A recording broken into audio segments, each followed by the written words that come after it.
আইনের বিরুদ্ধে যারা আইন তৈরি করতে চায়, আমরা যখন একত্ববাদের কথা বলি, আমরা যখন তাওহীদের কথা বলি, আমরা যখন ঈমানের কথা বলি, তখন তাদের ক্ষমতার মসনদে গিয়ে আঘাত লাগে।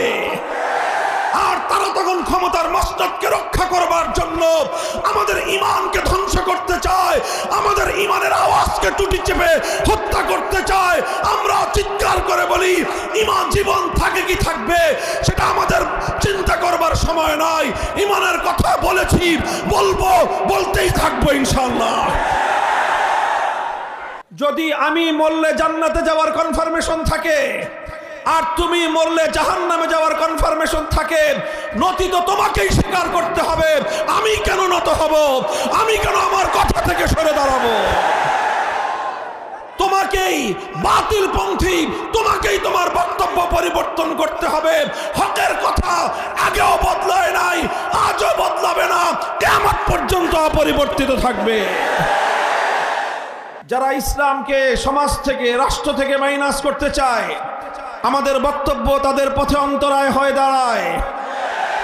আর তখন তারা তাদের পথের বাধা দূর করবার জন্য আমাদের কণ্ঠকে স্তব্ধ করে দেওয়ার চেষ্টা করে। আমরাও জেনে বুঝে সিদ্ধান্ত গ্রহণ করে এই কথা বলি। মাঠে নেমেছি এজন্যই যে কথা বলতে থাকবো, কোরআনের কথাগুলো আমরা বলবো। হয় জীবন থাকবে, না আল্লাহর কোরআনের জন্য জীবন উৎসর্গিত হবে। মুহতারাম হাজিরিন, কথাগুলো আজ এই জন্য বলছি কারণ আজ আমরা এই অভিশপ্ত তাগুতি আইনের পাথরের নিচে চাপা পড়ে আছি। এই অভিশপ্ত তাগুতি আইনের নিচে, অভিশপ্ত তাগুতি বিচার ব্যবস্থার নিচে, অভিশপ্ত তাগুতি শাসন ব্যবস্থার নিচে, অভিশপ্ত তাগুতি রাষ্ট্র ব্যবস্থার নিচে, অভিশপ্ত তাগুতি সংবিধানের নিচে আজ আমরা এমন ভাবে নিচে চাপা পড়ে আছি, আমরা সঠিকভাবে ঈমান নিয়ে এই সমাজে বসবাস করতে পারি না। মুহতারাম হাজিরিন, এই জন্য আমি যেই কথাটা বলতেছি, দেখেন, এটা শুধু রাজনীতির কথা না, এটা শুধুমাত্র কোন দলের বিরুদ্ধে কথা নয়, তবে এটা এমন একটা কথা, এটার সঙ্গে রাজনীতির সম্পর্ক আছে। এটা এমন একটা কথা, এটার সঙ্গে রাষ্ট্র ব্যবস্থার সম্পর্ক আছে। আমার এই কথা এমন একটা কথা, এটার সঙ্গে প্রশাসনের সম্পর্ক আছে। এটা এমন একটা কথা, এর সঙ্গে বিচার ব্যবস্থার সম্পর্ক আছে। আর এই কথা যখন আমি বলতে যাব, তাগুতি বিচার ব্যবস্থা, তাগুতি শাসন ব্যবস্থা, তাগুতি রাজনীতির ধ্বজাধারীরা তখনই আমাদের পথে বাধা হয়ে দেওয়ার চেষ্টা করে। মুহতারাম হাজিরিন, আমরা এই অবস্থা থেকে মুক্তি চাই। কথা বলেন ঠিক না বেঠিক? আমি আর আপনি যদি মুক্তি চাই, আমরা যদি সঠিক অর্থে মুক্তি চাই এবং তাগুতি ব্যবস্থাকে উৎখাত করবার জন্য আমরা যদি সম্মিলিতভাবে চেষ্টা করি, এই ব্যবস্থা উৎখাত করা সম্ভব কি সম্ভব না? আমার দেশের দামাল ছেলেরা দেখিয়ে দিয়েছে, বড় বড় রাজনৈতিক দলগুলো পারে নাই, কারণ তাদের মধ্যে ক্ষমতার স্বার্থ ছিল। বড় বড় রাজনৈতিক নেতারা পারে নাই, কিন্তু 15 বছরের ফ্যাসিবাদী স্বৈরাচারী নব্য ফেরাউনের মতো জালিমশাহী অত্যাচারী শেখ হাসিনার এই ফ্যাসিবাদী স্বৈরাচারী শক্তিকে কিছু ছাত্রদের নেতৃত্বে গোটা বাংলার মাটি থেকে উৎখাত করা হয়েছে।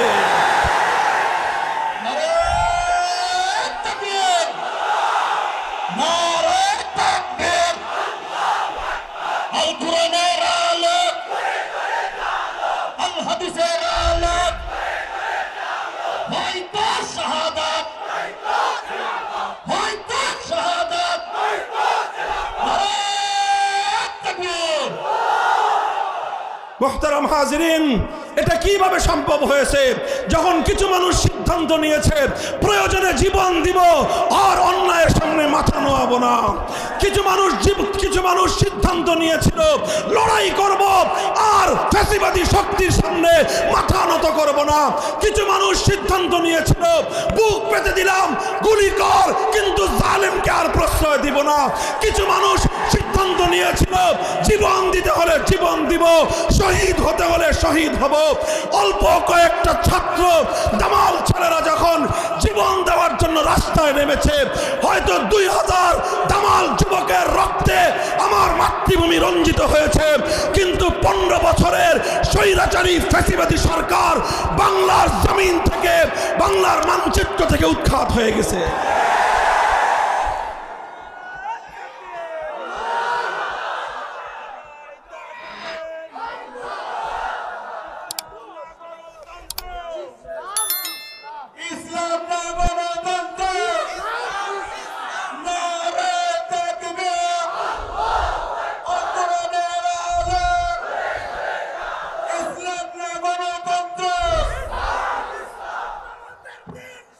মুহতারাম হাজিরিন, আমি আরেকটা কথা, আমার আখেরি পয়গাম আপনাদের সামনে। আলহামদুলিল্লাহ, এই যে স্বপ্ন, এই যে আকাঙ্ক্ষা, বলেন আল্লাহর কোরআনের আইন অনুযায়ী রাষ্ট্র চলবে, সমাজ চলবে, দেশ চলবে, আমাদের সংবিধান হবে আল কোরআন, এটা আমাদের আজন্ম স্বপ্ন, এটা আমাদের হৃদয়ের আকাঙ্ক্ষা। বলেন কথা ঠিক না বেঠিক? এটা শুধু আজকের আমাদের আকাঙ্ক্ষা নয়, এটা শুধু আজকের আমাদের তামান্না নয়, এই তামান্না আমাদের শত বছর ধরে, শত শত বছর ধরে আমাদের এই জমিনের মুসলমানরা একটা স্বপ্ন দেখেছে, একটা ভূখণ্ড হবে, একটা জমিন হবে, একটা মানচিত্র হবে। সেই মানচিত্রে আর কিছু পাই বা না পাই, আইন চলবে কার? ইতিহাস বলি আমি আপনাদের কাছে, সংক্ষিপ্ত ইতিহাস। বন্ধুগণ, মুসলমানদের সমাজে আল্লাহর আইন ছাড়া কোন মানুষের বানানো আইন চলতে পারে, এটা মুসলমানরা কোনোদিন কল্পনাই করতে পারত না। মুসলমানরা মনে করত মানুষ এত বড় গাদ্দার হয় কিভাবে? খোদার আসমানের নিচে থেকে, আল্লাহর জমিনের উপর থেকে, আল্লাহর দেওয়া রিজিক খেয়ে, আল্লাহর দেওয়া শ্বাস প্রশ্বাসের বাতাস নিয়ে, আল্লাহর দেওয়া অক্সিজেন নিয়ে, আল্লাহর দেওয়া পানি পান করে সেই মানুষ আল্লাহর বিরুদ্ধে আইন তৈরি করতে পারে। এত বড় গাদ্দার, এত বড় বিশ্বাসঘাতক কোন মানুষ হতে পারে? মুসলমানদের এটা বিশ্বাস হতো না। এই জন্য মুসলমানদের শত শত বছর চলে গেছে, মুসলমানদের মধ্যে কোনোদিন মানুষের বানানো আইন চলে নাই। সর্বপ্রথম মুসলিম সমাজের মধ্যে 6 শতাব্দীতে এই সমস্ত তাতারিরা, চেঙ্গিস খানের দলেরা সর্বপ্রথম মুসলমানদের মধ্যে চেঙ্গিস খানের বানানো আইন তারা চালু করেছিল। তখন মুসলমানরা লক্ষ লক্ষ মুসলমান জীবন দিয়েছে, শাহাদাত বরণ করেছে, আলেম সমাজ অনেক ত্যাগ আর কোরবানি স্বীকার করেছে। শাইখুল ইসলাম ইবনে তাইমিয়া রাহমাতুল্লাহি আলাইহি 6 বার কারারুদ্ধ হয়েছেন, অনেক ত্যাগ আর কোরবানি স্বীকার করেছেন, কিন্তু এক মুহূর্তের জন্যও মুসলিম সমাজের মধ্যে কোনো মানুষের বানানো আইনকে তারা বরদাস্ত করে নেন নাই। এভাবেই চলেছে শত শত বছর পর্যন্ত। প্রায় 1750 শতাব্দী পর্যন্ত, 18 শতকের মাঝামাঝি পর্যন্ত, ইসলামের শুরুর যুগ থেকে নিয়ে 1200 বছর পর্যন্ত মুসলিম জাহানের মধ্যে কোনো মানব রচিত আইনের কোনো স্থান ছিল না। এরপরে যখন 18 শতকের মাঝামাঝি পাশ্চাত্যের ইহুদি খ্রিস্টানরা আগ্রাসন চালালো, মুসলিম বিশ্বের বিভিন্ন দেশগুলোকে তারা দখল করতে লাগলো। ব্রিটিশরা আমাদের পাক ভারত এই উপমহাদেশ দখল করে নিল। ভারত, পাকিস্তান, বাংলাদেশ এই অঞ্চলগুলো যখন ব্রিটিশরা দখল করলো, ওদিক দিয়ে ফ্রান্স এবং ইটালি মুসলিম বিশ্বের বিশাল অঞ্চল তারা দখল করলো। এই আধিপত্যবাদী সাম্রাজ্যবাদী শক্তি আমাদের দেশটাকে দখল করে সবচেয়ে বড় যে অভিশাপ আমাদের উপর চাপিয়ে দিল, সেটা এটা নয় যে ওরা আমাদের মানচিত্র কেড়ে নিয়েছে, সেটা এটা নয় যে ওরা আমাদের পতাকা কেড়ে নিয়েছে, সেটা এটা নয় যে ওরা আমাদেরকে পরাধীন করে ফেলেছে, বরং সবচেয়ে বড় ক্ষতি, সবচেয়ে বড় অভিশাপ যেটা ওরা আমাদের উপর চাপিয়ে দিয়েছিল, সেটা হলো আমাদের জাতির উপর থেকে আল্লাহর বানানো আইন, আল্লাহর কোরআনের আইনগুলিকে বাতিল করে দিয়ে ব্রিটিশরা তাদের নিজেদের বানানো আইন আমাদের জাতির উপর চাপিয়ে দিল। মুহতারাম হাজিরিন, ব্রিটিশরা যখন তাদের বানানো আইন এই জাতির উপর চাপিয়ে দিল, ওলামায়ে উম্মত এক মুহূর্তের জন্য নীরব থাকেন নাই। শাহ আব্দুল আজিজ মুহাদ্দিস দেহলভী রাহমাতুল্লাহি আলাইহি 19 শতকের গোড়ার দিকে 1803 সালে তিনি ফতোয়া জারি করলেন, যেহেতু আমাদের দেশের মধ্যে এখন আল্লাহর আইন নাই, ব্রিটিশ তার বানানো আইন চালু করে দিয়েছে, সুতরাং এই দেশে মুসলমান যতই বসবাস করুক, এই দেশটা এখন আর ইসলামের দেশ নাই, এই দেশটা এখন শত্রু কবলিত দারুল হরবে পরিণত হয়ে গেছে। সুতরাং এই দেশটাকে আবার ইসলামী দেশে রূপান্তর রূপান্তরিত করার জন্য ব্রিটিশদের বিরুদ্ধে জিহাদ করা ফরজ, তিনি ফরজে আইনের ফতোয়া দিয়ে দিলেন। তার এই ফতোয়ার আলোকে 1831 সালে বালাকোটের রণাঙ্গনে সৈয়দ আহমদ শহীদ রহমতুল্লাহ আলাই ব্রিটিশদের বিরুদ্ধে যুদ্ধ করলেন, লড়াই করলেন, শাহাদাত বরণ করলেন, রক্ত দিয়ে আল্লাহর জমিন রঞ্জিত করলেন, কিন্তু ব্রিটিশের বানানো আইনের সামনে মাথা নত করেন নাই। আবার 1857 সালে শামিলের রণাঙ্গনে জিহাদ হলো। হাজী আমদাদুল্লাহ মুহাজির মক্কি রহমতুল্লাহ আলাইহির নেতৃত্বে মুসলমানরা খেলাফত ঘোষণা দিয়ে ব্রিটিশের বানানো আইনকে তারা অস্বীকার করলেন। যুদ্ধ হলো শামিলের রণাঙ্গনে, শাহাদাত বরণ করলেন প্রধান সেনাপতি হাফেজ জামিন শহীদ রহমতুল্লাহ আলাই।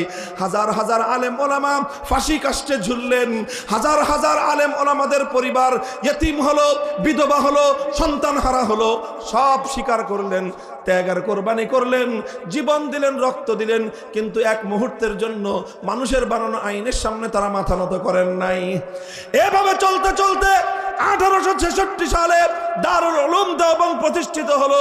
উদ্দেশ্য ছিল একটাই, এমন এক দল সৈনিক তৈরি করব যারা ব্রিটিশদেরকে বিতাড়িত করে এমন একটা সমাজ গড়বে যেই সমাজে আইন চলবে একমাত্র কার? 80 বছর সংগ্রাম করার পরে 1947 সালে ব্রিটিশরা এদেশ থেকে পালিয়ে যেতে বাধ্য হলো। এই দেশটা তো স্বাধীন হওয়ার সময় এই দেশে দুই জাতি বসবাস করত, একটা হলো হিন্দু জাতি, আরেকটা হলো মুসলিম জাতি। তখন প্রশ্ন আসলো দেশটা কিভাবে ভাগ হবে? অধিকাংশ মুসলমানরা একটা কথাই বলল, আমরা আর কিছু চাই না, বেশি কিছু চাই না, আমরা চাই এমন একটা ভূখণ্ড যেই ভূখণ্ডে মুসলমানরা আর কিছু পাক বা না পাক আইন চলবে কার? সিদ্ধান্ত হলো, ভাগাভাগি হয়ে গেল। একটা ভাগ পড়লো হিন্দুদের ভাগে, আরেকটা ভাগ হলো মুসলমানদের ভাগে। যে অঞ্চলগুলিতে মুসলিম মেজরিটি ছিল সেই অঞ্চলগুলিতে মুসলমানদের জন্য আলাদা স্টেট হলো, অঙ্গীকার করা হয়েছিল, ওয়াদা করা হয়েছিল। মুসলিম প্রধান এলাকাগুলোতে যেই দেশ হবে সেই দেশের মধ্যে শাসন চলবে আল কোরআনের আইন দিয়ে, সেই দেশ আইন হবে আল্লাহর কোরআনের আইন, সেই দেশে সংবিধান হবে আল কোরআনের সংবিধান। মুহতারাম হাজিরিন, এটা করার জন্য অনেক রক্ত দিতে হয়েছে, এটুকু করার জন্য অনেক জীবন দিতে হয়েছে। হাজার হাজার মানুষ তাদের বাড়িঘর ছেড়ে দিয়ে কোটিপতি এক রাতে পথের ভিখারিতে পরিণত হয়েছে, বাপ দাদার সম্পত্তি ছেড়েছে, বাড়িঘর ছেড়েছে, সব কিছু ছেড়ে শুধুমাত্র এক কাপড়ে নিজের সন্তানটাকে কোলে করে নিয়ে স্বামী, স্ত্রী, ভাই বোন, বাবা মা কয়েকজন মানুষ মিলে সব কিছু পেছনে ফেলে দিয়ে শুধুমাত্র এমন একটা দেশে বসবাস করতে চেয়েছিল যেই দেশের আইনটা হবে কার? পথের মধ্যে এমন অসংখ্য ঘটনা ঘটেছে, মায়ের কোল থেকে তার সন্তানকে কেড়ে নেওয়া হয়েছে, মা আত্মচিৎকার করে সন্তানের জন্য আহাজারি করেছে, কিন্তু মা তার পথ চলা থামিয়ে দেয় নাই। সন্তানের মায়া ত্যাগ করে আল্লাহর কোরআনের আইনের দ্বারা শাসিত হওয়ার জন্য সে মুসলমানদের ভূখণ্ডে হিজরত করেছে। হাজার হাজার নয়, লক্ষ লক্ষ মানুষ এই পাক ভারত উপমহাদেশে শুধুমাত্র আল্লাহর কোরআনের আইন দ্বারা শাসিত হবে এমন একটা দেশের জন্য তারা বহু ত্যাগ আর কোরবানি স্বীকার করেছিল। আর এই ত্যাগ আর কোরবানি এই ভারত উপমহাদেশের অনেক মুসলমানরাই করেছে। পাঞ্জাবের মুসলমানরা করেছে, বেলুচিস্তানের মুসলমানরা করেছে, সীমান্ত প্রদেশের মুসলমানরা করেছে, অনেকেই করেছে। তবে ইতিহাস সাক্ষী, গোটা ভারতবর্ষে অন্য কোন প্রদেশের মুসলমানদেরকে এত ত্যাগ আর কোরবানি স্বীকার করতে হয় নাই আমার এবং আপনার এই বাংলাদেশের মুসলমানদেরকে যতটা ত্যাগ আর কোরবানি স্বীকার করতে হয়েছে। বন্ধুগণ, এটা আমাদের গৌরবের ইতিহাস, এটা আমাদের অহংকারের ইতিহাস, রক্ত দেওয়ার ইতিহাস, শাহাদাত বরণ করবার ইতিহাস, জীবন দেওয়ার ইতিহাস। এই জীবন আসমান থেকে নেমে এসে কোনো ফেরেশতারা দেয় নাই।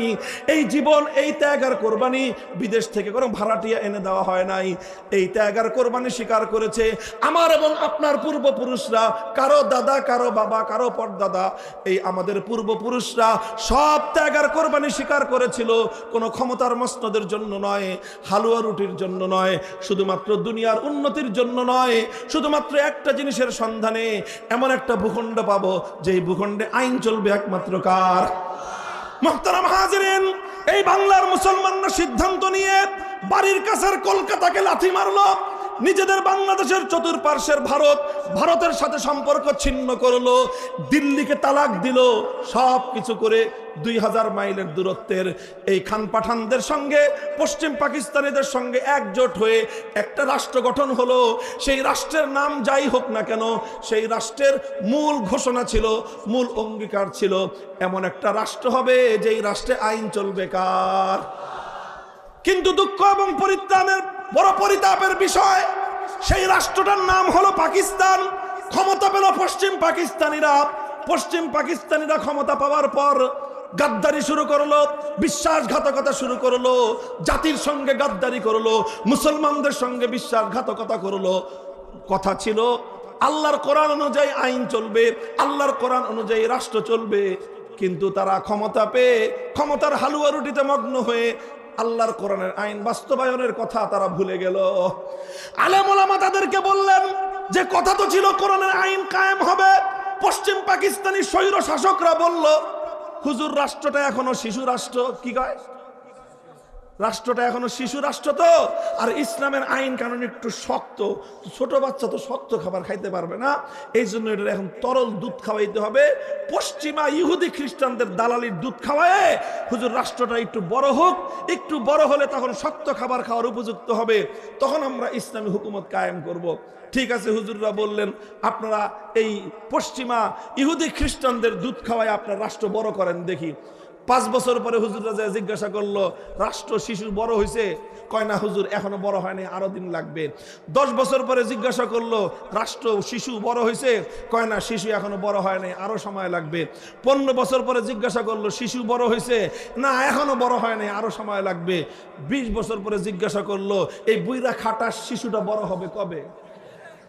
তোর পাকিস্তান নামক বুইরা খাটাসটা বড় হবে কবে? কথা ছিল আল্লাহর কোরআনের আইন চলবে, কথা ছিল ইসলামী শরীয়তের নিজাম চলবে। 20 বছর পর্যন্ত তোমরা জাতির সঙ্গে প্রতারণা করছো, আর কত ধোঁকাবাজি করবা? জবাব চাই। আমার আব্বাজান শাইখুল হাদিস রহমতুল্লাহ আলাইহি বড় কষ্ট নিয়ে, হৃদয়ে রক্তক্ষরণ নিয়ে একটা কৌতুক করে কথা বলতেন, যেই পোলা 24 বছরেও বালক হয় না, সাবালক হয় না, ওটা 90 বছরেও হবে না। কথা বলেন ঠিক না বেঠিক? 24 বছরের পোলারে যদি কেউ কয় শিশু, আপনি কি করবেন বলেন তো? আরে করবেনটা কি আপনি বলেন না? 24 বছরের পোলা শিশু হয়? আরে 24 বছরের ছেলে তো আবু সাইদ হয়, 24 বছরের ছেলে তো যুবক হয়। যুদ্ধের ময়দানে গিয়ে জালেমের সামনে বুক পেতে দিয়ে বুলেটকে বরণ করে জাতিকে মুক্তি করার জন্য, জাতিকে স্বাধীন করার জন্য জীবন দেয়, রক্ত দেয়।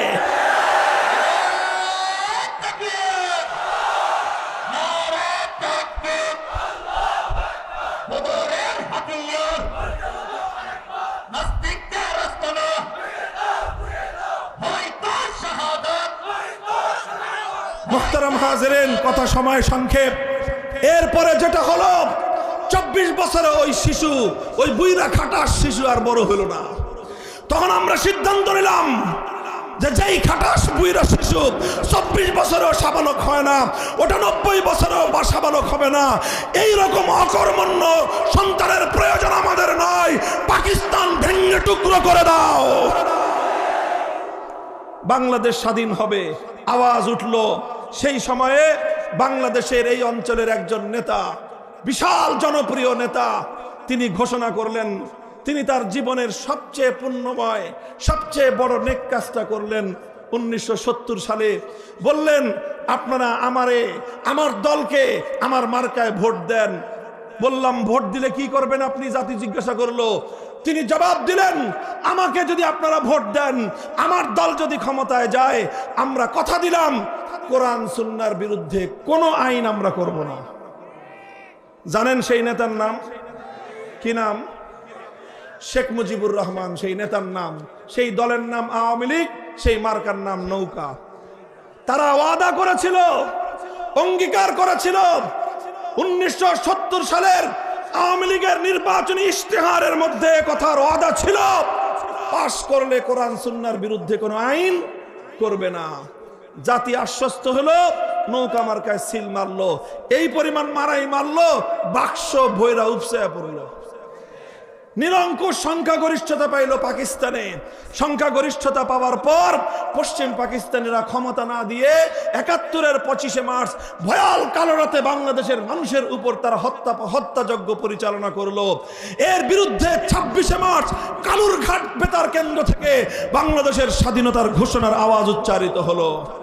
এরপরে চলল ৯ মাসের মুক্তির সংগ্রাম। ৭১-এর ১৬ই ডিসেম্বর বাংলাদেশ মুক্তি এবং স্বাধীনতা লাভ করলো। ৯ মাস শেখ মুজিবুর রহমান সাহেব পশ্চিম পাকিস্তানে বন্দী থাকলেন, আপ্যায়িত হলেন। এরপরে তিনি মুক্তি পেলেন।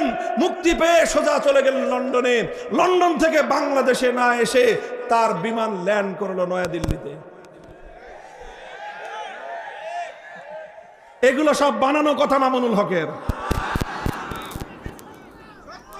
বাংলাদেশের স্বাধীনতার যিনি নেতৃত্ব দিলেন বলে দাবি করেন, স্বাধীনতা যাদের নির্বাচনের ফলাফলকে কেন্দ্র করে স্বাধীনতা আসলো, সেই নেতা নির্বাচিত, সেই মুক্তি পাওয়ার পর, স্বাধীনতা অর্জিত হওয়ার পর প্রথমে দেশে না এসে নয়াদিল্লিতে তিনি হাজিরা দিলেন।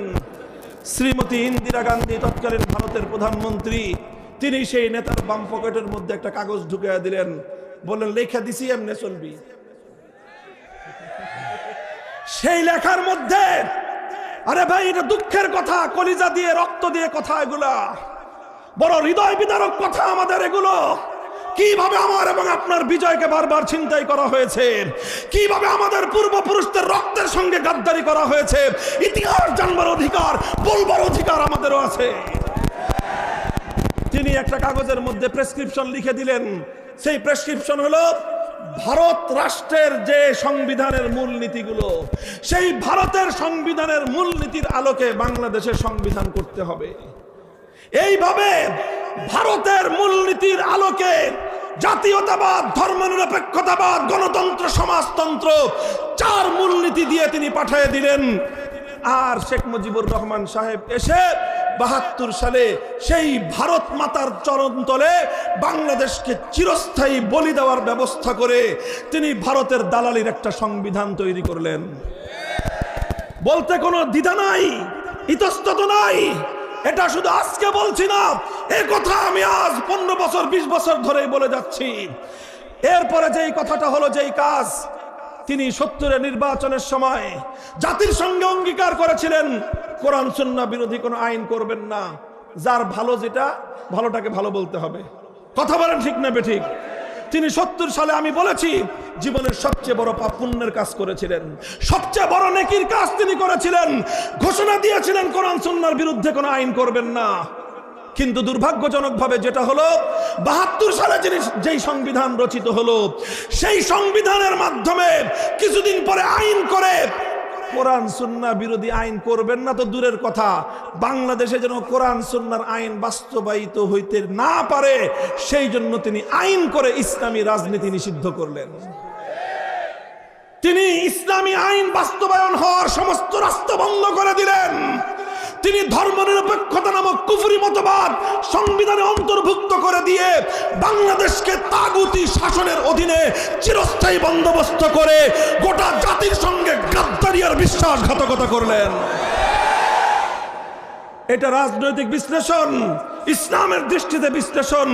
1970-এর ঘোষণাটা যদি হয়ে থাকে শেখ মুজিবুর রহমান সাহেবের সবচেয়ে বড় পুণ্যের কাজ, তাহলে ৭২-এর সংবিধান তৈরি করা ছিল তার জীবনের সবচেয়ে বড় পাপের কাজ। এরপরে তিনি এই পাপের প্রায়শ্চিত্ত করলেন ৭৫-এর 15ই আগস্ট। এরপর থেকে যা হওয়ার হলো, বাংলাদেশে অনেক পরিবর্তন আসলো। অনেকে ইসলামের নাম নিয়ে ক্ষমতায় আসলো, অনেকে ইসলামের নাম নিয়ে এদিক সেদিক অনেক কিছুই করলো।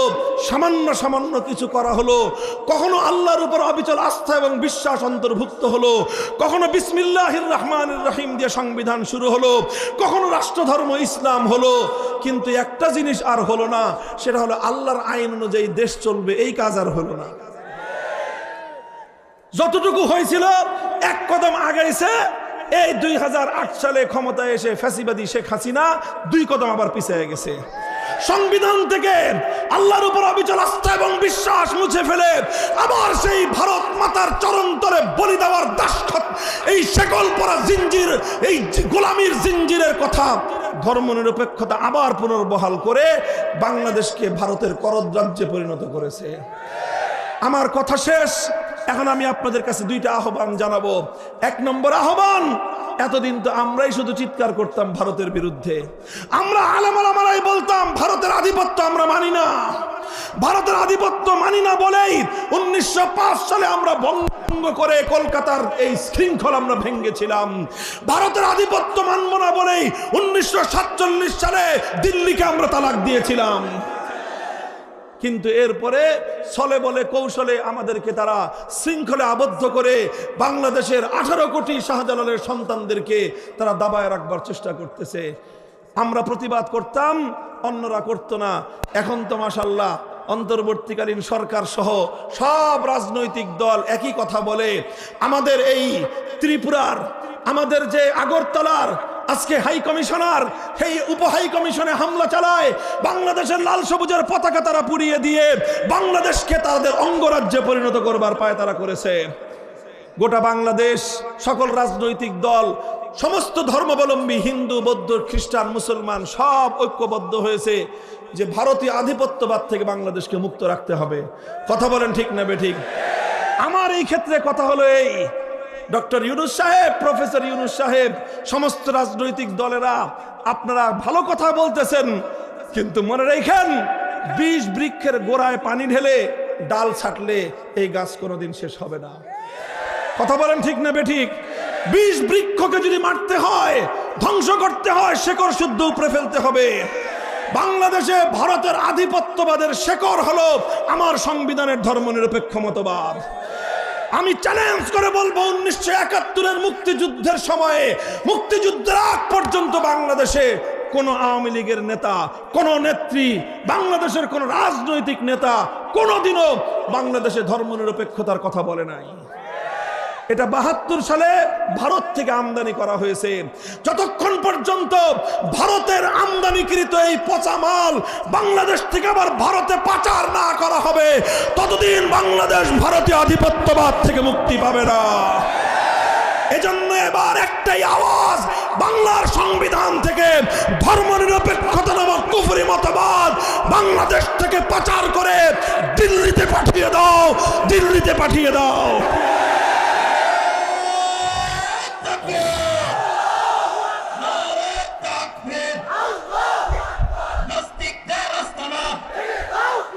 আর এটার চেয়ে বড় কথা যেটা, এটা তো ছোট কথা, আর বড় কথা হলো এই, 100 বছর ধরে আমাদের পূর্বপুরুষরা জীবন দিয়েছে। নিসার আলী তিতুমির বাঁশের কিল্লা করে জীবন দিয়েছে। হাজী শরীয়তুল্লাহ ফরাজি আন্দোলন করে রক্ত দিয়েছে। ফকির মজনু সাহারা বাংলার গ্রামে গ্রামে, বাংলার বন বাজারে, জঙ্গলে জঙ্গলে ঘুরে ঘুরে ব্রিটিশদের বিরুদ্ধে লড়াই করেছিল। উদ্দেশ্য ছিল একটা রাষ্ট্র পাবো, একটা ভূখণ্ড পাবো, যেই ভূখণ্ডে আইন চলবে কার। অনেক রক্ত দিয়েছে আমাদের পূর্বপুরুষরা, সব বৃথা গেছে তা নয়। সেই রক্ত থেকেই জন্ম নিয়েছে আবু সাঈদরা, সেই রক্ত থেকেই জন্ম নিয়েছে জুলাই এবং আগস্টের বিপ্লবীরা। কথা বলেন ঠিক না বেঠিক? কেউ বলতে পারেন যে হুজুর আগস্টের বিপ্লব কি ইসলামের জন্য হয়েছে? আমি বলবো যে না, ইসলামের জন্য হয় নাই, তবে আবার পুরাটাই যে ইসলামের বাইরে তাও না। আগস্ট বিপ্লবের যদি একটা সিম্পটম আপনারা দেখতে চান, পলাইছে কয়টায়? কয়টায় পালাইছে? 5ই আগস্ট দুপুর 2টায় সবাই খবর পাইছেন। কথা বলেন ঠিক না বেঠিক? কয়টায়? দুপুর 2টায়। আমরা খবর পাইছি 1:30টায়, আপনারা স্বাভাবিক জনগণ খবর পেতে পেতে 2টা বাজছে সর্বোচ্চ।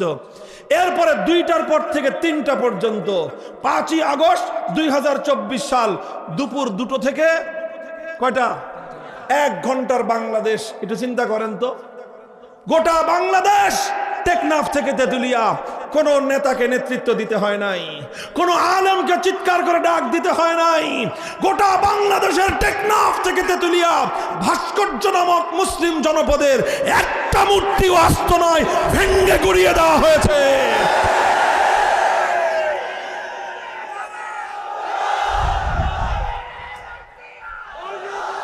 বলেন এই মূর্তিগুলো ভাঙছে কারা?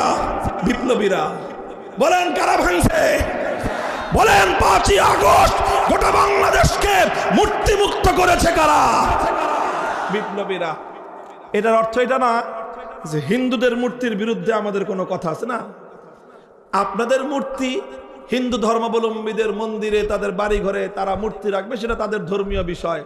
এটা নিয়ে কখনোই আমরা সাম্প্রদায়িক উস্কানিমূলক কোনো কথাও বলি না, কাজও করি না। কথা বলেন ঠিক না বেঠিক? বরং হিন্দু ধর্মাবলম্বীদের বাড়ি ঘর, উপাসনালয়, ব্যবসা প্রতিষ্ঠান সব কিছু আমরা সর্বপ্রথম নিরাপত্তা দেওয়ার অগ্রাধিকার দেই, সেটা সেই জায়গায়। কিন্তু মুসলমানদের জাতীয় জনপদে, মুসলমানদের জাতীয় স্থাপনায় এভাবে দেব দেবতার মূর্তি বানায়, বাপের মূর্তি বানায়, দাদার মূর্তি বানায়, দেশটাকে এভাবে শিরকি কালচার দিয়ে ভর্তি করে ফেলা হবে, এদেশের মুসলমান সেটা ভালো চোখে দেখে নাই। সুযোগ পাওয়ার প্রথম মুহূর্তের জন্য বাংলাদেশ মূর্তি মুক্ত হয়েছে। এ থেকে বোঝা যায় 5ই আগস্টের বিপ্লব ইসলামের সূর্যোদয় না হলেও এটা ইসলামী বিপ্লবের সূর্যোদয়ের আগের সুবহে সাদিক ছিল। সুবহে সাদিক বার্তা দেয় যে কিছুক্ষণ পরে, ঘন্টাখানিক পরে সূর্যের উদয় ঘটবে। কথা বলেন ঠিক না বেঠিক? তাই আমরা 5ই আগস্টের বিপ্লবোত্তর এই বাংলার মাটিতে দাঁড়িয়ে স্পষ্ট ভাষায় আজ এক দাবি তুলতে চাই। এটা আমি বলছি, আমাদের এই কথা যেন কর্ণকুহরে প্রবেশ করে সেইভাবেই বলছি। আমরা বাংলাদেশে এখন সংবিধান সংস্কার চলছে। কথা বলেন ঠিক না বেঠিক?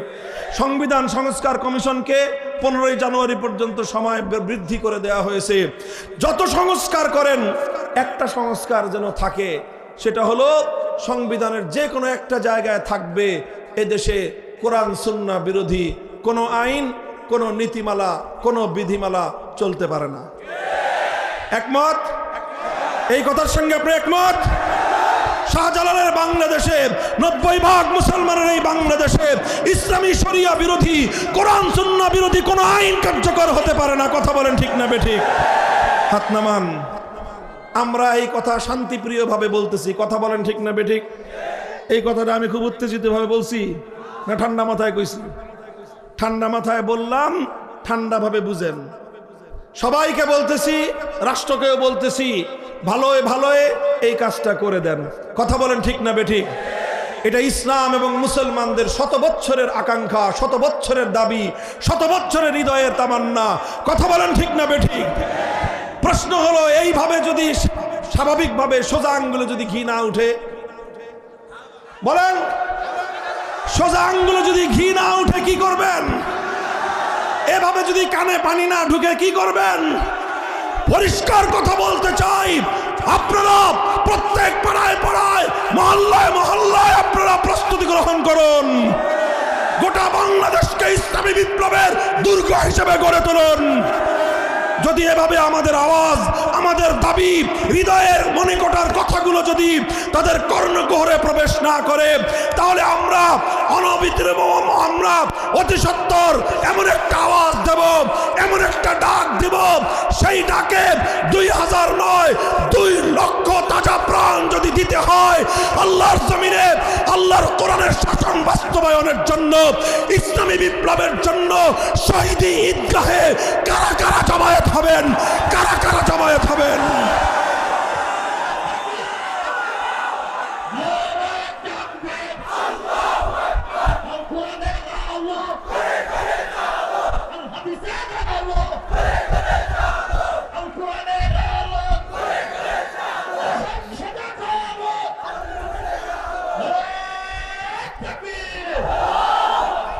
ভাই, এই কথাগুলি কি শুধু কথার কথা না শপথ?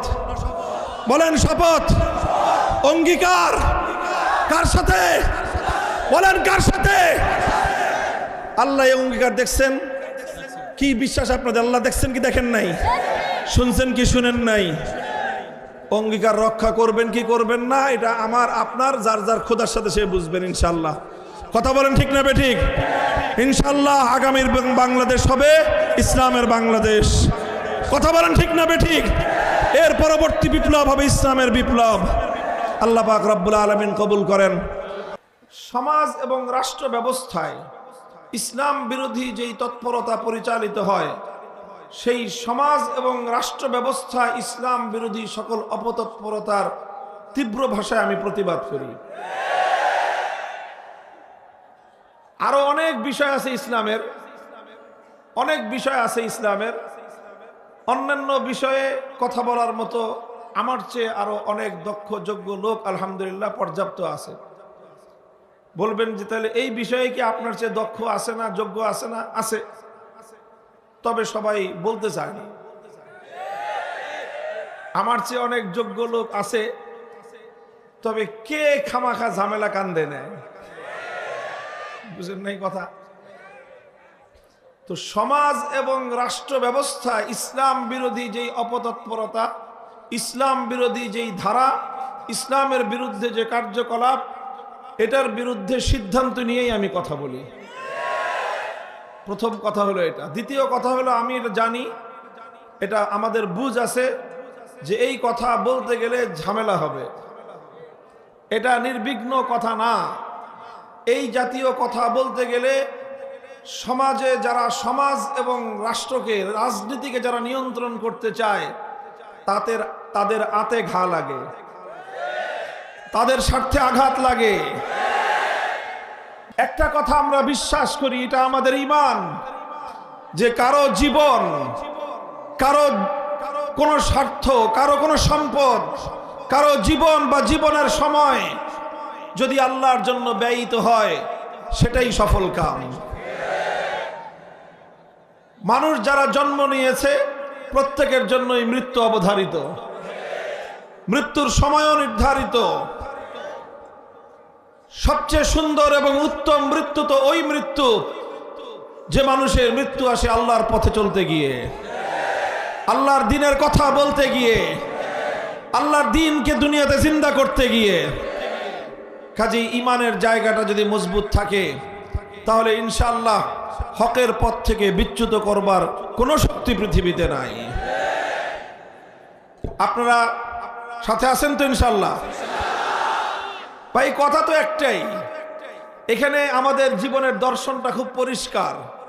হযরত ওমর ফারুক রাদিয়াল্লাহু তাআলা আনহু একটা কথা বলেছিলেন আল্লাহর নবীর সামনে, আবেগ মাখা কণ্ঠে তিনি বলেছিলেন, ইয়া রাসূলুল্লাহ আলাইসা কাতলাহুম ফিন্নার ওয়া কাতলানা ফিল জান্নাহ, আলাইসা কাতলানা ফিল জান্নাতি ওয়া কাতলাহুম ফিন্নার। ইয়া রাসূলুল্লাহ, একটা প্রশ্নের জবাব দেন যে আমরা যারা আল্লাহর পথে, আল্লাহর কোরআনের জন্য আমরা কথা বলি, জীবন দেই, আমাদের কেউ যদি মারা যায় জান্নাতে যাবে, দ্বীনের জন্য যদি কারো জীবন যায় সে জান্নাতে যাবে, কথা ঠিক কিনা? নবীজি বললেন যে হ্যাঁ কথা ঠিক। বললেন ওয়া কাতলাহুম ফিন্নার, ইসলামের প্রতিপক্ষ হয়ে, আল্লাহর দ্বীনের প্রতিপক্ষ হয়ে কেউ লড়াইয়ের ময়দানে এসে যদি মরে সে যাবে জাহান্নামে, এটা ঠিক কিনা? আল্লাহর নবী বললেন এটাও ঠিক। এরপরের ফলাফল তো পরিষ্কার, ফালামা নুতিদ দানিয়াতা ফি দীনিনা। জীবনের দর্শন খুব পরিষ্কার।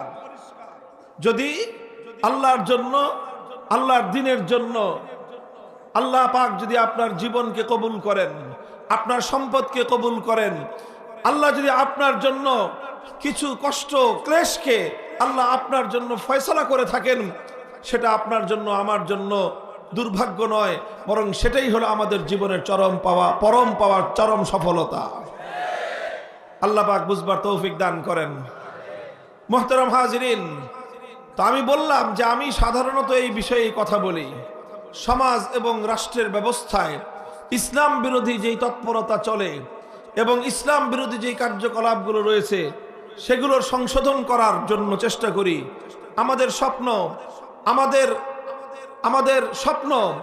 আমাদের আকাঙ্ক্ষা হলো আমরা এমন একটা সমাজ দেখতে চাই, এমন একটা ভূখণ্ড দেখতে চাই যেই ভূখণ্ডে আইন চলবে একমাত্র কার? বাস এটাই হলো আমাদের চূড়ান্ত চাওয়া, এটাই হলো আমাদের জীবনের পরম পাওয়া, যে আমরা আল্লাহর দ্বীনকে আল্লাহর জমিনে বিজয়ী আদর্শ হিসেবে দেখতে চাই। এটার জন্য আমাদের যা করতে হয়, যতটুকু করতে হয় ততটুকু করার জন্য আমরা প্রস্তুত থাকবো ইনশাআল্লাহ। আল্লাহ আমাদেরকে কবুল করেন। মুহতারাম হাজিরিন, আমি আপনাদের সম্মুখে পবিত্র কোরআনে পাকের সূরাতুন নিসার ৬০ নম্বর আয়াত তেলাওয়াত করেছি। আল্লাহ বলছেন, আলাম তারা ইলাল্লাযীনা ইয়াজউমুনা আন্নাহুম আমানু বিমা উনজিলা ইলাইকা ওয়া মা উনজিলা মিন ক্বাবলিক ইউরিদুনা আন ইয়াতাহাকামু ইলাত তাগুতি ওয়া ক্বাদ উমিরু আন ইয়াকফুরু বিহি ওয়া ইউরিদুশ শাইতানু আন ইউদিল্লাহুম দালালাম বাঈদা।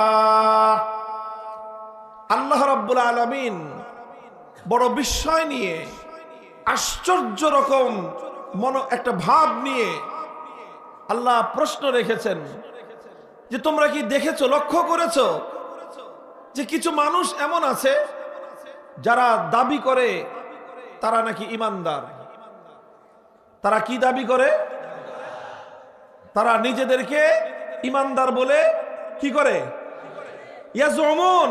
কোরআনের শব্দ হলো তারা ঈমানদার বলে নিজেদেরকে দাবি করে, অথচ ইউরিদুনা আইয়াতাহাকামু ইলাত তাগুত, তারা তাগুতের কাছে বিচার চাইতে যায়, তারা তাগুতের কাছে সিদ্ধান্ত জানতে চায়, তারা তাগুতের কাছে ফয়সালা জানতে চায়। কোরআনের এই আয়াতের স্পষ্ট বার্তা হলো এই যে কোনো ব্যক্তি যদি তাগুতের কাছে ফয়সালা জানতে চায়, তাগুতের সিদ্ধান্ত মানতে চায়, তাহলে সে অনেক কিছু হতে পারে। সে প্রচলিত অর্থে হাজি হতে পারে, গাজী হতে পারে, পাজি হতে পারে, ঈমানদার হতে পারে না। কোরআনের কথা পরিষ্কার। সূরাতুল বাকারায় আল্লাহ বলেছেন, ফাত্তাবায়ানার রুশদু মিনাল গায়য়ি ফামান ইয়াকফুর বিত-তাগুতি ওয়া ইউমিন বিল্লাহি ফাকাদ ইসতামসাকা বিল উরওয়াতিল ওয়াসকা।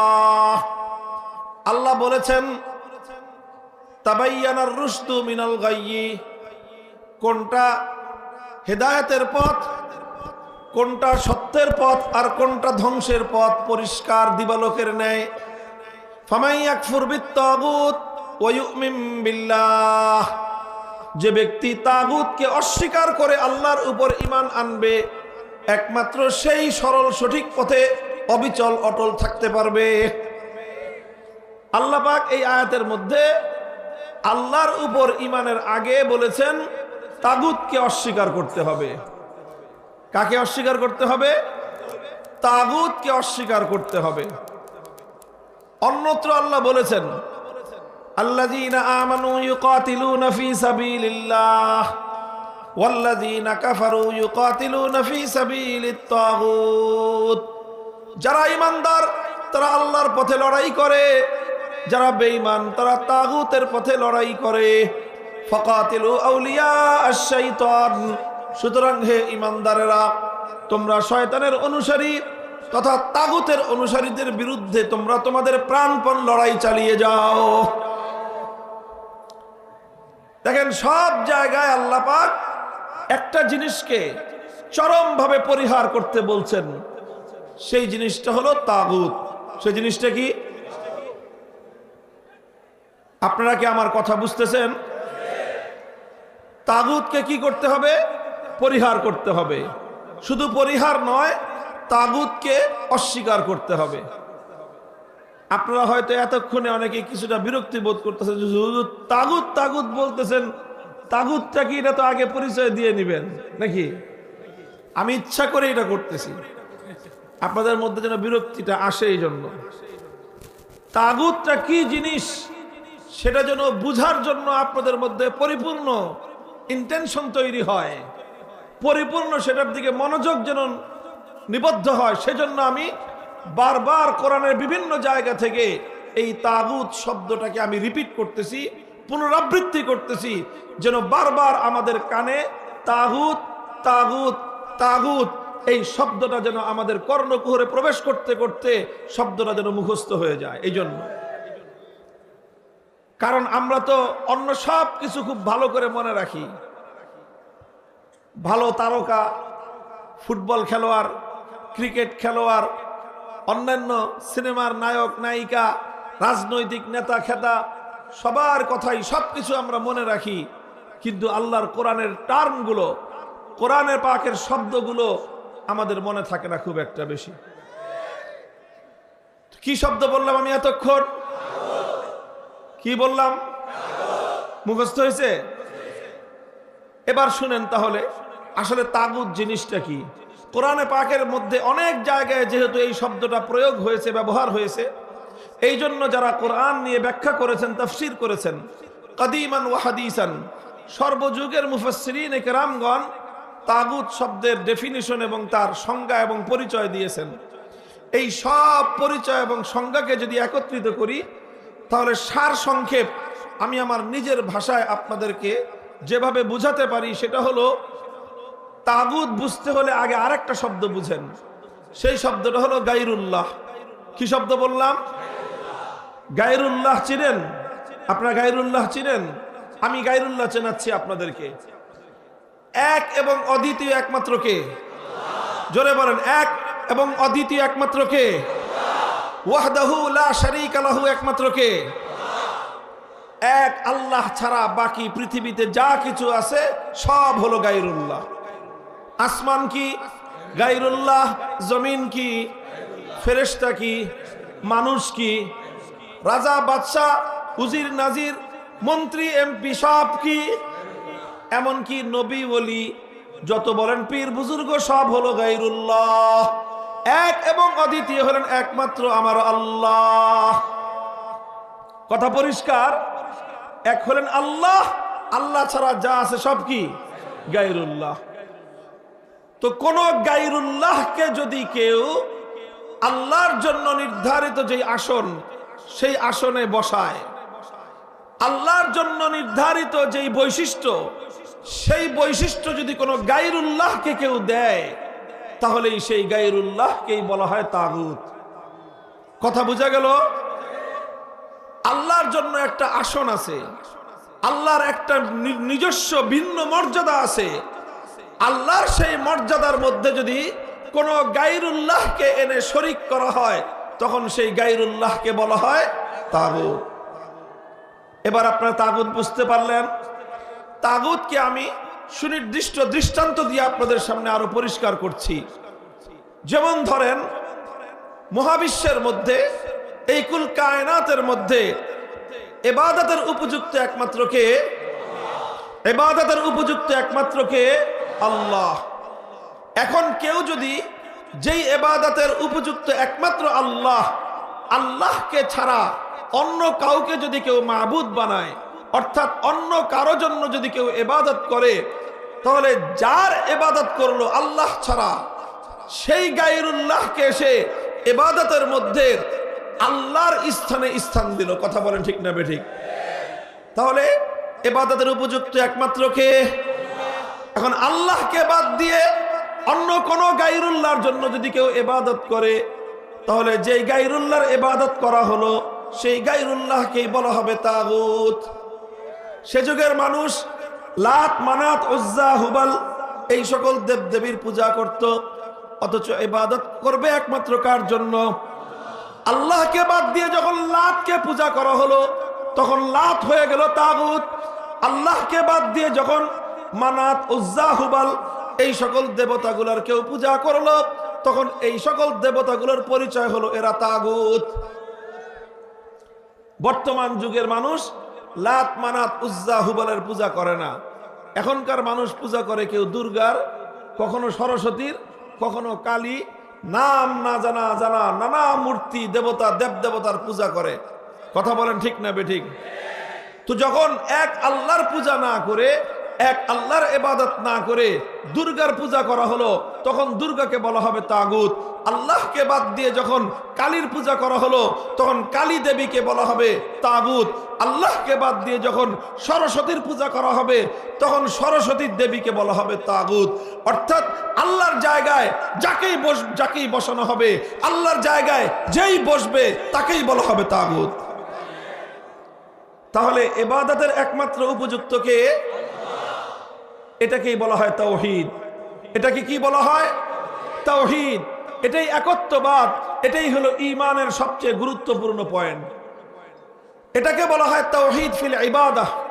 ইবাদতের মধ্যে আল্লাহর একত্ববাদ, অর্থাৎ ইবাদতের ক্ষেত্রে আল্লাহর সঙ্গে অন্য কাউকে শরীক করা। যদি ইবাদতের মধ্যে আল্লাহর সঙ্গে অন্য কাউকে শরীক করা হয় তাহলে তাকে বলা হবে কি? বলা হবে? এতটুকু বোঝা গেল? আচ্ছা, এবার আরেকটা কথা বুঝেন। এই জন্য আমরা বলি কি, লা ইলাহা, একমাত্র মাবুদ কে? জোরে বলেন, একমাত্র মাবুদ কে? এটাই লা ইলাহা ইল্লাল্লাহর অর্থ। একমাত্র মাবুদ হলেন আল্লাহ, আল্লাহ ছাড়া অন্য কোনো মাবুদ আর কোনো মাবুদ নাই। মুহতারাম হাজিরিন, ইবাদতের মালিক যেমন একমাত্র আল্লাহ, মহাবিশ্বের মধ্যে ইবাদতের উপযুক্ত যেমন একমাত্র আল্লাহ, আল্লাহ ছাড়া এই মহাবিশ্বের মধ্যে ইবাদতের আর দ্বিতীয় কোনো উপযুক্ত কেউ নাই। ঠিক তেমনি ভাবে এই কুল কায়নাতের মধ্যে আসমান জমিন বিশ্ব, গোটা বিশ্ব, মহাবিশ্ব, এই সব কিছুর মধ্যে আইন তৈরি করবার, কোনটা বৈধ কোনটা অবৈধ এটা নির্ধারণ করার চূড়ান্ত ক্ষমতা একমাত্র কার? আইন তৈরি করবার একমাত্র অধিকার হলো আমার আল্লাহর। চূড়ান্ত ভাবে আইন করার অধিকার আল্লাহ ছাড়া দুনিয়ার কোনো মাখলুকের নাই। এটাও একটা তাওহীদ, এটাকে বলা হয় তাওহীদ ফিল হাকিমিয়া। এটা হলো আইন করার ক্ষেত্রে তাওহীদ, আইনের তাওহীদ। আগেরটা ছিল ইবাদতের তাওহীদ, আর এটা হলো কিসের তাওহীদ? আইনের ক্ষেত্রে তাওহীদ। একজন মানুষ শুধু ইবাদতের ক্ষেত্রে তাওহীদ মানলেই চলে না, ইবাদতের ক্ষেত্রে যেরকম তাকে আল্লাহর তাওহীদকে বিশ্বাস করতে হবে, ঠিক তেমনি ভাবে আইনের ক্ষেত্রেও তাকে আল্লাহর তাওহীদকে মানতে হবে। যতক্ষণ পর্যন্ত একজন মানুষ তাওহীদে বিশ্বাসী না হবে, ততক্ষণ পর্যন্ত একজন মানুষ দুনিয়ার সমস্ত ইবাদত করতে পারে, ঈমানদার হতে পারে না। তাহলে আইন তৈরি করবার চূড়ান্ত ক্ষমতা একমাত্র কার? আইন তৈরি করবার নিরঙ্কুশ ক্ষমতা একমাত্র কার? আল্লাহর। মানুষ আল্লাহর আইনকে চ্যালেঞ্জ করতে পারে না। কেউ প্রশ্ন করতে পারেন যে আইন তৈরি করবার চূড়ান্ত ক্ষমতা, নিরঙ্কুশ ক্ষমতা যদি একমাত্র আল্লাহর হয়, তাহলে মানুষ কি কোনো আইন করতে পারবে না? সরকার কি কোনো আইন করতে পারবে না? আদালত কি কোনো আইন করতে পারবে না? কর্তৃপক্ষ কি কোনো আইন করতে পারবে না? এই জাতীয় প্রশ্ন আসতে পারে কি পারে না? আমি প্রশ্নটা করলাম, এই প্রশ্নের জবাব হলো হ্যাঁ, মানুষ আইন করতে পারবে, সরকার আইন করতে পারবে, আদালত আইন করতে পারবে, কর্তৃপক্ষ আইন করতে পারবে, কমিটি আইন করতে, সবাই আইন করতে পারবে, তবে একটা শর্তে পারবে। কয় শর্ত? জোরে বলেন, কয় শর্ত? সেই শর্ত হলো সরকার হোক, কর্তৃপক্ষ হোক, কমিটি হোক, যেই হোক, আইন করতে পারবে এক শর্তে, সেটা হলো মানুষের বানানো কোনো আইন আমার আল্লাহর কোনো আইনের সঙ্গে সাংঘর্ষিক হতে পারবে না। মানুষের কোনো আইন আল্লাহর আইনের বাইরে যেতে পারবে না। মানুষ আইন তৈরি করতে পারবে আল্লাহর আইনের ভিতরে থেকে। মানুষকে আল্লাহ পাক রব্বুল আলামিন আল্লাহর আইনের বাইরে গিয়ে আল্লাহর আইনের সঙ্গে কন্ট্রাডিক্টেড কোনো আইন তৈরি করবার রাইট এবং অধিকার দেন নাই।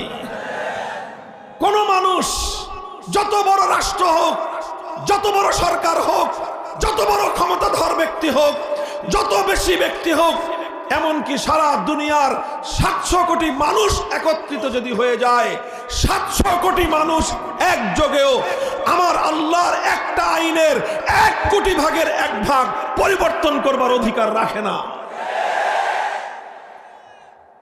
মানুষ আইন করতে পারবে কয় শর্তে?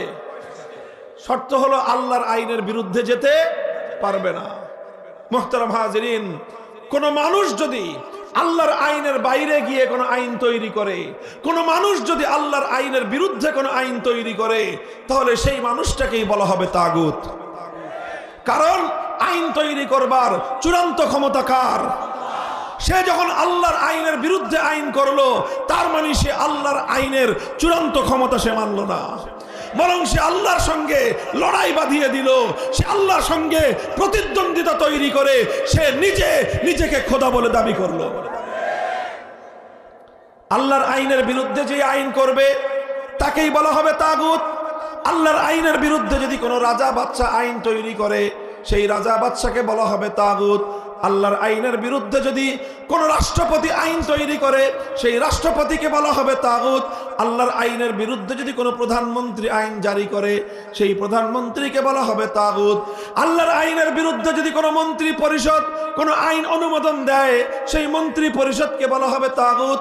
আল্লাহর আইনের বিরুদ্ধে কোনো আদালত কোনো বিচারপতি কোনো বিচারালয় যদি কোনো আইন তৈরি করে সেই আদালত বিচারপতিকে বলা হবে তাগুত। আল্লাহর আইনের বিরুদ্ধে গিয়ে যদি কোনো আইন পরিষদ কোনো সংসদ যদি কোনো আইন পাশ করে আল্লাহর আইনের বিরুদ্ধে যেই সংসদ আইন পাশ করবে ওই সংসদ পুরোটার নামই হলো তাগুত। পরিষ্কার কথা। এই কথাগুলো আমরা বলি না, আর না বলার কারণে আজ যে অভিশাপ আমাদের উপরে এসেছে, হাজার হাজার নয় লক্ষ লক্ষ নয় কোটি কোটি মুসলমান বছর বছর হজ করে কিন্তু ঈমান নাই। হাজি, আলহাজ, ডবল হাজি, ট্রিপল হাজি, চৌপল হাজি, বছর বছর হাজি, ঈমান নাই। অসংখ্য অগণিত মানুষ আল্লাহর একত্ববাদকে সে বিশ্বাস করে না, সে তার যে ঈমান নাই এই ব্যাপারে তার খবরও নাই। আর এই ব্যাপারে মানুষ খবর পাবে কিভাবে? এই ব্যাপারে মানুষ চরম ভাবে গাফলতের ঘুমে বিভোর হয়ে আছে। মানুষের মধ্যে এই ব্যাপারে সচেতনতা নাই, আর আমরাও এই কথা মানুষকে বলি না। কেন বলি না? ওই যে আগেই বলেছিলাম, আমি যখনই এই কথা বলতে যাব তখন তারা আমাদের প্রতিপক্ষ হয়ে দাঁড়াবে যারা আল্লাহর আইনের বিরুদ্ধে আইন করতে চায়। মুহতারাম হাজিরিন, আজ আমরা এই তাগুতের আইনের চাতাকলে আমরা পিষ্ট হচ্ছি। তাগুতের আইনের জাতাকলে পিষ্ট হলে বলবেন হুজুর সমস্যা কোথায়? দেখেন, আমি আপনাদেরকে একটা প্রশ্ন করি, আপনারা জবাব দিবেন বুঝে শুনে। একজন মানুষ 24 ঘন্টার মধ্যে 23 ঘন্টা 55 মিনিট আল্লাহর ইবাদত করে, খালি ইবাদত, সারা দিন রাত ইবাদত করতেছে, নামাজ পড়তেছে, সব কিছু করার পরে 5 মিনিটের জন্য দুর্গার পূজা করে। আপনারা বলেন এই লোকটা ইমানদার না বেঈমান? কেন? সে তো 23 ঘন্টা 55 মিনিট খালি ইবাদত করলো আল্লাহ, এরপরেও সে ইমানদার না বেঈমান? আচ্ছা 5 মিনিট না, আরো কম ধরি, 23 ঘন্টা 59 মিনিট আল্লাহর ইবাদত করে, শুধু 1 মিনিটের জন্য প্রতিদিন দুর্গার পূজা করে, ইমানদার না বেঈমান? কেন বেঈমান? সে তো 23 ঘন্টা 59 মিনিটই এক আল্লাহর ইবাদত করলো, এরপরেও সে কেন বেঈমান? কারণ ইবাদতের মধ্যে 1 মিনিট কেন 1 সেকেন্ডের জন্য আল্লাহ পাক কোনো শরীককে বরদাস্ত করেন না। কথা বলেন ঠিক না বেঠিক? এই কথাটা যেরকম আমরা বুঝি, এই কথাটা যেরকম আমাদের জনতা বুঝে, এই কথাটা যেরকম সাধারণ মানুষ বুঝে, কেন বুঝে? কারণ এই কথা আমরা বুঝাইছি, এই কথা আলেম সমাজ মানুষকে বুঝিয়েছে, এই জন্য মানুষ বুঝে যে ইবাদতের মধ্যে 1 সেকেন্ডের জন্য কাউকে শরীক করা যাবে না। কথা বলেন ঠিক না বেঠিক? আরে দুর্গা তো পরের কথা, কেউ যদি শাহজালালের কবরে গিয়েও সেজদা করে তাও তো পাবলিকের মায়ের একটা মাটিতে পড়ে না। কথা বলেন ঠিক না বেঠিক? শাহজালাল অনেক বড় বুজুর্গ, শাহপরান অনেক বড় বুজুর্গ, খানজাহান আলী অনেক বড় বুজুর্গ, কিন্তু তারা আল্লাহ না গায়রুল্লাহ? তো গায়রুল্লাহর জন্য সেজদা করা যায়? বলেন সেজদা করা যায়? গায়রুল্লাহর পূজা করা যায়? গায়রুল্লাহর ইবাদত করা যায়? এটা সবাই বুঝে। এই জন্য মানুষ আর কিছু করুক আর না করুক, আল্লাহর ইবাদত করতে মানুষের দুর্বলতা থাকতে পারে, নামাজ ঘাটতি থাকতে পারে, কিন্তু কেউ দুর্গার পূজা করবে না। কারণ একজন ইমানদার বুঝে আমি যদি দুর্গার পূজা 1 মিনিটের জন্য করি আমার ঈমান থাকবে না। দোস্ত, বিষয়টা বুঝার জিনিস। ইবাদত যেরকম একমাত্র একচ্ছত্র আল্লাহর, ইবাদতের মালিক যেমন একমাত্র আল্লাহ, আল্লাহর সেই ইবাদতকে তুমি যদি 1 মিনিটের জন্য দুর্গার জন্য করো, 1 সেকেন্ডের জন্য যদি কেউ দুর্গার ইবাদত করে, তাহলে তার ঈমান যেমন থাকতে পারে না। বন্ধুগণ, আইন যেমন আল্লাহ পাক রব্বুল আলামিনের একচ্ছত্র মালিকানাধীন জিনিস, ইবাদত যেরকম একমাত্র আল্লাহর জন্য নির্ধারিত, ঠিক তেমনি ভাবে আইন করার চূড়ান্ত ক্ষমতাও একমাত্র আমার আল্লাহর জন্য নির্ধারিত। ইনিল হুকমু ইল্লা লিল্লাহ। আইন তৈরি করবার চূড়ান্ত ক্ষমতা একমাত্র কার? সুতরাং আইন তৈরি করবার যে চূড়ান্ত ক্ষমতা একমাত্র আল্লাহর, সেই ক্ষমতার মধ্যে অসংখ্য মানুষ আল্লাহর সেই আইনের ক্ষমতা নিয়ে টানাটানি করে, আল্লাহর সেই আইনের ক্ষমতা নিয়ে টানাটানি করে। অসংখ্য মানুষ অগণিত আইন তারা তৈরি করে আমার আল্লাহর আইনকে বাতিল বলে, অকার্যকর বলে তারা ঘোষণা করে রাখলো। অথচ এখনো পর্যন্ত মানুষ তাদেরকে ইমানদার বলে মনে করে। এর চেয়ে বড় মূর্খতা, এর চেয়ে বড় অজ্ঞতা উম্মতের মধ্যে দ্বিতীয়টি হতে পারে না।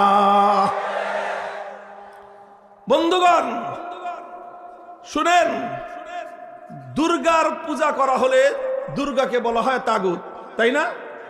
আচ্ছা, দুর্গার যারা পূজা করলো তাদেরকে কি বলা হবে? দিলে তাদেরকে বলা হবে মুশরিক। কি বলা হবে? তাদেরকে কি বলা হয়? মুশরিকে, মানে মুশরিক ব্যক্তি ঈমান আছে না নাই? সে বেঈমান। কথা বলেন ঠিক না বেঠিক? তো যেরকম ভাবে কোন গায়রুল্লাহর, কোন তাগুতের পূজা করলে যেরকম মানুষের ঈমান থাকে না, সে মুশরিকে পরিণত হয়। ঠিক একই ভাবে কেউ যদি আল্লাহর আইন বাদ দিয়ে কোন তাগুতের আইন মানে, কেউ যদি আল্লাহর আইন বাদ দিয়ে কোন তাগুতের আইনকে বিশ্বাস করে, তাহলে সেও একই সমান মুশরিক, তারও ঈমান নাই। শুধু আপনাদের কথা বলছি না, আমি আমার কথা বলছি। আলেম বলেন, ইমাম বলেন, মুসল্লি বলেন, সমাজের কোন মানুষ কোন তাগুতি সংবিধানের অধীনে, কোন মানুষ কোন তাগুতি আইন এবং বিচার ব্যবস্থার অধীনে পরিপূর্ণ ঈমান নিয়ে থাকতে পারে না। মুহতারাম হাজিরিন, কথা লম্বা বলবো না, বিষয়টার জটিলতার বিষয়টা আপনাদেরকে বোঝানোর চেষ্টা করতেছি। খুব সংক্ষেপে আপনারা বিষয়টা একটু বুঝেন, 10 থেকে 15 মিনিট সময় আর বেশি আমার হাতে নেই। আমি আপনাদেরকে এই কথাটা বুঝাই। দেখেন কত জটিল অবস্থায় আমি আর আপনি আছি। এই জটিলতা না বুঝলে এই ব্যবস্থা পরিবর্তন করবার জন্য আপনাদের হৃদয় থেকে ঈমানের জজবা জাগ্রত হবে না। এই জন্য বুঝতে হবে বিষয়টা। আমরা এই বর্তমান যেই তাগুতি শাসন ব্যবস্থার অধীনে আমরা আছি, এই তাগুতি বিচার ব্যবস্থার অধীনে আমরা আছি, থাকার কারণে আমি আপনি আমাদের কারো ঈমান নিরাপদ নাই। বলবেন হুজুর কেন ঈমান নিরাপদ নাই? আমি আপনাদেরকে ছোট্ট করে বুঝাই। আচ্ছা বলেন তো, আপনারা এখানে এই যে হাজার হাজার মানুষ, কম করে হলো এখানে 30 থেকে 40 হাজার মানুষের মজমা আছে। এই যে মানুষ যে আমরা আছি, জীবনে কোনো কারণে কোনো প্রয়োজনে আমরা মামলা মুকদ্দমা চালানোর জন্য আদালতে আমাদের যেতে হয় কি হয় না? আচ্ছা বলেন তো, জীবনে কোনো একবার আদালতে গেছেন? কারা কারা আছেন এরকম একটু হাত উঠান তো। আমি তো আছি।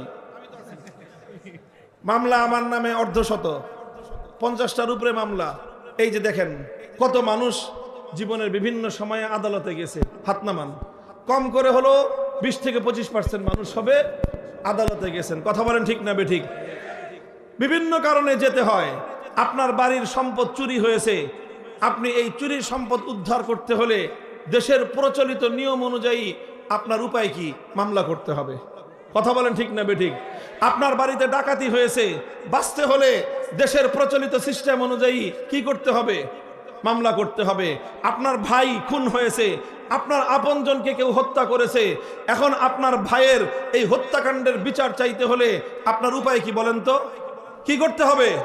আদালতে মামলা করতে হবে। হবে কি হবে না? আচ্ছা আপনি মনে করেন মামলা করলেন, চুরির মামলা, ডাকাতির মামলা, হত্যা মামলা, যেটাই করলেন, এবং আপনি শক্তিশালীভাবে মামলা পরিচালনা করবার কারণে আদালতের সামনে অপরাধ প্রমাণিত হলো।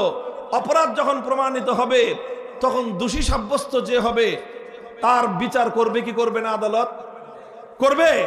কি বলেন? আদালত বিচার করবে। তো আদালত যে বিচারটা করবে, আপনি যে চুরির বিরুদ্ধে মামলা করলেন, চোরের বিরুদ্ধে মামলা করলেন, আদালত চোরের বিরুদ্ধে একটা চোরকে শাস্তি দিবে। কথা বলেন ঠিক না বেঠিক?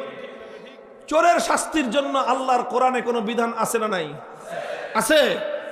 আচ্ছা তাহলে আল্লাহর কোরআনে যেই বিধানটা আছে, যে আইনটা আছে, আপনাদের আদালত সেই আইন অনুযায়ী চোরের শাস্তি দিবে। হ্যাঁ দিবে না? আচ্ছা তাহলে ডাকাত ধরা পড়লে তাহলে ডাকাতের বিচারটা আদালত কোরআনের আইন অনুযায়ী করবে? সেটাও করবে না। ও না, তাহলে হত্যাকাণ্ডের বিচারটা অন্তত, খুনির বিচারটা আল্লাহর আইন অনুযায়ী করবে? তাও করবে না। কথা মানতেছেন তো? ঠিক মতো আছেন তো কথায়? চোরের বিচার আল্লাহর আইন অনুযায়ী হলো না, ডাকাতের বিচার কোরআনের আইন অনুযায়ী হলো না, খুনের বিচার কোরআনের আইন অনুযায়ী হলো না, তাহলে হইল কোন আইন অনুযায়ী? আল্লাহর আইনের বাইরে মানুষের বানানো আইন, এটা হলো ব্রিটিশের বানানো আইনের দ্বারা বিচার করবে। কথা বলেন ঠিক না বেঠিক? তাহলে আল্লাহর কোরআন বলতেছে, এবার আপনারা বুঝে শুনে বুঝেন, ভালো করে কথা বুঝেন। আল্লাহর কোরআন বলতেছে যে আল্লাযীনা ইয়াজউমুনা আন্নাহুম আমানু বিমা উনজিলা ইলাইকা ওয়া মা উনজিলা মিন ক্বাবলিক ইউরিদুনা আন ইয়াতাহাকামু ইলাত তাগুতি ওয়া ক্বাদ উমিরু আন ইয়াকফুরু বিহি। আল্লাহর কোরআন বলতেছে যারা আল্লাহর আইন থাকা সত্ত্বেও আল্লাহর আইন বাদ দিয়ে কোন মানুষের বানানো আইনের কাছে বিচার চাইতে যায়, তারা আর কিছু হলেও ইমানদার হতে পারে না। এবার আপনাকে আমি প্রশ্ন করি, আপনি এই যে আল্লাহর আইন বাদ দিয়ে ব্রিটিশের বানানো আইনের কাছে যে চোরের বিচার চাইলেন, ডাকাতের বিচার চাইলেন, আপনি যে খুনের বিচার চাইলেন, আল্লাহর আইন বাদ দিয়ে মানুষের বানানো আইনের কাছে যে বিচার চাইলেন, এবার কোরআনের ফয়সালা অনুযায়ী আপনার ঈমান আছে না গেছে? এখন বলেন পরিস্থিতিটা কি সহজ না খুব জটিল? পরিস্থিতি সহজ না জটিল? এখন বলবেন হুজুর আসলেই কি ঈমান চলে গেছে? প্রশ্নের জবাব হলো যে না, এখনো পুরোপুরি যায় নাই। ঈমান পুরোপুরি যায় নাই। ঈমান একটুর জন্য ঝুলে আছে। কি আছে? ঈমান একটুর জন্য ঝুলে আছে, ঝুলন্ত আছে। ঈমানটা কি করে নাই? যায় নাই। কেন যায় নাই? একটা কারণে যায় নাই। সেই কারণটা হলো যে আপনি খুশিতে, আপনি হাসতে খেলতে মনের আগ্রহ নিয়ে আল্লাহর আইনকে উপেক্ষা করার জন্য মানুষের বানানো আইনের কাছে আপনি যান নাই। তাহলে কেন গেছেন? বাধ্য হয়ে গেছেন। কথা বলেন ঠিক না বেঠিক? আমরা এই যে তাগুতি বিচার ব্যবস্থার কাছে যে গেলাম, তাগুতি আইনের কাছে যে বিচার চাইলাম, এটা ইচ্ছায় চাইলাম না বাধ্য হয়ে চাইলাম? বাধ্য হয়ে চেয়েছে। যারা যারা বাধ্য হয়ে গায়রুল্লাহর আইনের কাছে বিচার চায়, যারা বাধ্য হয়ে তাগুতি বিচার চায়, তাদের ঈমানটা কোন রকম আছে। আর যারা বাধ্য না হয়ে মনের সন্তুষ্ট চিত্তে গায়রুল্লাহর বানানো আইনের কাছে বিচার চাইতে যায়, কোরআনের স্পষ্ট ফয়সালা অনুযায়ী তারা বেঈমান। এখন আপনি যে এই যে বাধ্য হয়ে গেলেন, এই বাধ্য হয়ে আপনার দাদায় গেছিল, বাধ্য হয়ে আপনার বাবায় গেছিল, বাধ্য হয়ে আপনি গেছেন, বাধ্য হয়ে আপনার ছেলে যাবে, তারপরে বাধ্য হয়ে আপনার নাতি যাবে। প্রশ্ন হলো আপনার দাদার যুগ থেকে আপনার নাতির যুগ পর্যন্ত কতকাল আর আপনারা বাধ্য থাকবেন? এটা হলো আমার প্রশ্ন। কতকাল আপনারা বাধ্য থাকবেন? বাধ্য থাকতে চান না স্বাধীন হতে চান? মুহতারাম হাজিরিন, কথাটা হলো এই জায়গায়। বাধ্য হলে তো অনেক কিছুই মানুষের জন্য বৈধ হয়। একজন মানুষ যখন জীবন বাঁচানোর জন্য বাধ্য হয়ে যায়, তখন তার জন্য হারাম খাদ্য খাওয়া জায়েজ। কথা বলেন ঠিক না বেঠিক? যখন মানুষ জীবন বাঁচানোর জন্য কোনো খাদ্য না পায়, মরা গরুর গোশত খাওয়া জায়েজ। জীবন বাঁচানোর জন্য কোনো খাদ্য না পায়, তখন তার জন্য কুত্তার গোশত খাওয়া। জীবন বাঁচানোর জন্য কোনো উপায় নাই, তখন শুয়োরের গোশত খাওয়া। বাধ্য হয়ে শুয়োরের গোশত খাওয়া জায়েজ আছে, বাধ্য হলে কুত্তার গোশত খাওয়া জায়েজ আছে, বাধ্য হলে মরা গরুর গোশত খাওয়া জায়েজ আছে। কিন্তু কামটা খুব ভালো কাম। বলেন, বাধ্য হয়ে আপনি মরা গরুর গোশত খাবেন, কয়দিন খাবেন বলেন তো? বাধ্য হয়ে কেউ কুত্তার গোশত খাবে, কতদিন খাবে? বাধ্য হয়ে সে শুয়োরের গোশত খাবে, কয়দিন খাবে? তার জন্য জরুরি হলো সে এখন তো জীবন রক্ষা করার জন্য একটুখানি খাবার খেয়ে জীবনটা রক্ষা করবে, দ্রুত সে হালাল খাদ্য তালাশ করবে। কথা বলেন ঠিক না বেঠিক? যখনই সে হালাল খাদ্য অন্বেষণ করবে, হালাল খাদ্যের সন্ধান করবে, হালাল খাদ্যের সন্ধান না করে, হালাল খাদ্যের তালাশ না করে শুধু বসে বসে মরার গোশত খাওয়া, মরা গরুর গোশত খাওয়া, বসে বসে কুত্তার গোশত খাওয়া, বসে বসে আরামসে শুয়োরের গোশত খাওয়া, এটা কোনোদিন কোনো ইমানদারের কাজ হতে পারে না। মুহতারাম হাজিরিন, কুত্তার গোশত খাওয়া স্বাভাবিক অবস্থায় হারাম, এটার দ্বারা ঈমান যায় না, শুধু কি হয়, গুনাহ হয়। শুয়োরের গোশত খাওয়া হারাম, শুয়োরের গোশত খাইলে ঈমান যায় না, শুধু হারাম হয়। কিন্তু তাগুতের কাছে বিচার চাইলে ঈমান যায়। এবার বলেন আপনারা, শুয়োরের গোশত খাওয়া বড় অপরাধ না তাগুতের কাছে বিচার চাওয়া বড় অপরাধ? পরিষ্কার কথা। মুফতি সাহেব হুজুররা এখানে অনেক আছেন, মনে করেন না যে মামুনুল হক একা একা খালি গলার জোরে কথা বলে পার পেয়ে যাবে। আমাদের আলেমরা যত বড় হুজুর হোক, ভুল কথা বললে কাউকে ছাড় দেওয়া হয় না। আমি যদি ভুল কথা বলে যাই, আমি এই কথা সারা দেশে বলতেছি, আমার এই কথার মধ্যে যদি ভুল থাকতো, তাহলে আমার যে বহুত বড় বড় হুজুররা আছে, আমার সমপর্যায়ের হুজুররা আছে, আমার ছাত্র পর্যায়ের বহুত বড় বড় আলেমরা আছে, কেউ এক চুল পরিমাণ ছাড় দিয়ে কথা বলতো না। কাজে মনে রাখতে পারেন, বিশ্বাস করতে পারেন যে এই কথার মধ্যে কোনো ভেজাল নাই। আবার আপনাদের কাছে প্রশ্ন করতেছি, শুয়োরের গোশত খাওয়া বড় অন্যায় না তাগুতের কাছে বিচার চাওয়া বড় অন্যায়? তাহলে শুয়োরের গোশত খেয়ে বাধ্য হলে শুয়োরের গোশত খাওয়া জায়েজ, কিন্তু কেউ তো বছরের পর বছর শুয়োরের গোশত খাবে না। কথা বলেন ঠিক না বেঠিক? সে নিজের জীবনকে রক্ষা করার জন্য শুকরের গোশত বাদ দিয়ে হালাল খাদ্য সন্ধান করবে, কুকুরের গোশত বাদ দিয়ে হালাল খাদ্য সন্ধান করবে, মরা গরুর গোশত বাদ দিয়ে হালাল খাদ্য সন্ধান করবে। ঠিক তদ্রূপ বাধ্য হয়ে তাগুতের কাছে বিচার চাইলেন, কিন্তু আল্লাহর আইন অনুযায়ী বিচার ব্যবস্থা প্রতিষ্ঠার জন্য সন্ধান চালানো, অনুসন্ধান করা, চেষ্টা করা আপনার এবং আমার জন্য ফরজ ছিল কি ছিল না?